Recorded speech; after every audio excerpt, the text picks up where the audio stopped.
Hello, thanks for stopping by. So, today I have an urgent need to tell you what I find out about that device. All right?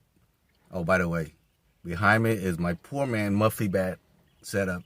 Right now it's on my left side, which is the driver's side. And you can see, even though it's up, my view is not blocked by it. And got tons of room back there. All right, let's go back there and talk about this device here. All right, that device.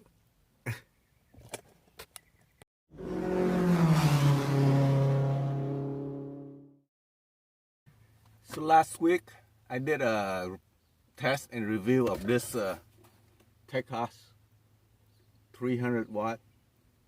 You know, it claimed 300 watt, but it's not really 300 watt. All right, this thing actually is rated have a capacity of 288 watt. So on the previous video, I'm going to put it up there and down in the description box to the link to that video. I did a battery of test, really quick one. So, but after a week of running it, I find out a lot of things about this device, what it can do and it cannot do. So let's get to it. So the reason most of us buy these power stations, because we want to either charge your laptop, your phone, run the fan, run a fridge, run a pep machine, one of those sleep apnea machine. So the normal minimum range for running all those high consumption, not really high, but at least 300 watt or so and up. And I have 3 of these, and I can tell you, I can really compare to you what they do. So what this thing can do is, see this thing here? That's a 12-volt accessory plug receptacle, right? Unfortunately, most of the fridge is using this kind of plug in. And when I tested it, running for about, couple hours, and I came back, the fridge is up. So what it tell me is, if it's idle for so long, I'm not sure how long, it will cut off the power supply to this. Remember, when you turn this on, it will lit up, so it tell you the power. But there was a built-in timer. If it's not using for so many minutes, it will shut it off, which is not good if you are running a fridge. So, however, it will run if you run your fridge through an adapter, the brick, the inverter from 110 volt to whatever volt, 14.1 volt to run the fridge.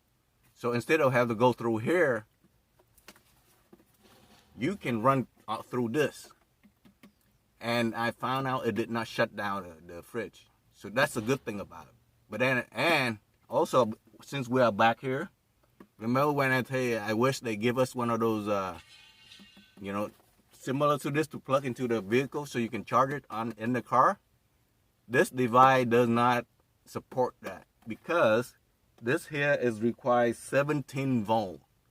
So your car does not, the accessory socket that in the car is not provide 17 volt. Okay, car battery is 12 volt or so, a little bit above 12. So, all right. So now you have a good and a little bit of good and bad about, but it's a workaround. But that's not a good thing if you can't charge it, through your car. However, I think the engineer designed this so that way they will go with this solar panel. So that what I just showed you is a 100-watt solar panel, which is not made by Techoss. You already know what color that is. I'm not gonna tell the name. I'm not promoting them, but that's a 100-watt solar panel. Fold up. You can charge this with a solar panel, either a fixed one on the roof or a portable one, and run your fridge at the same time. So while you're charging, you can run that too. So that's very rare. Cause like this guy here, it will not run AC 110 volt while you're charging your solar panel. Or this guy. but they will run the 12 volt. It will run the 12 volt socket.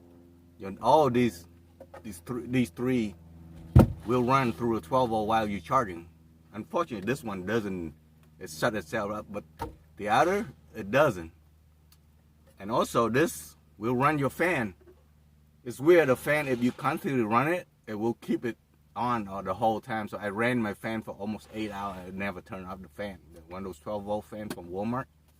So that's what this thing can do. What else did I find out? Yeah. So the main important about this that I like the most is the profile, skinny, flat, you know. And you can run this while you're charging using this port. Very rare. This won't do it. This will not do it. That's pretty much it. So that's what I need to tell you. So there is a workaround. If you don't have a solar panel, there is a workaround on this.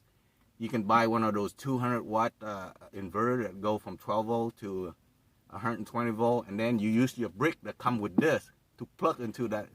So it's a little kind of weird process. You go from 12 volt to DC to AC, and then AC, and then convert back to DC to plug into this. Because this is the only port that you can use to charge this pack. So that's one of the inconvenience about this. But yeah, these things, when they say 300 watt, they're not really 200 watt. It's great at, it have a capacity of 288 watt. This one, even though it's 240, but it rated 241 watt. This one say 330, but it's rated at 298 watt. So the number is not very consistent throughout these power stations. That's the finding I found out for you guys, so you're aware what this thing can or cannot do. All right. Thanks for watching. I will catch you in the next video. Bye now.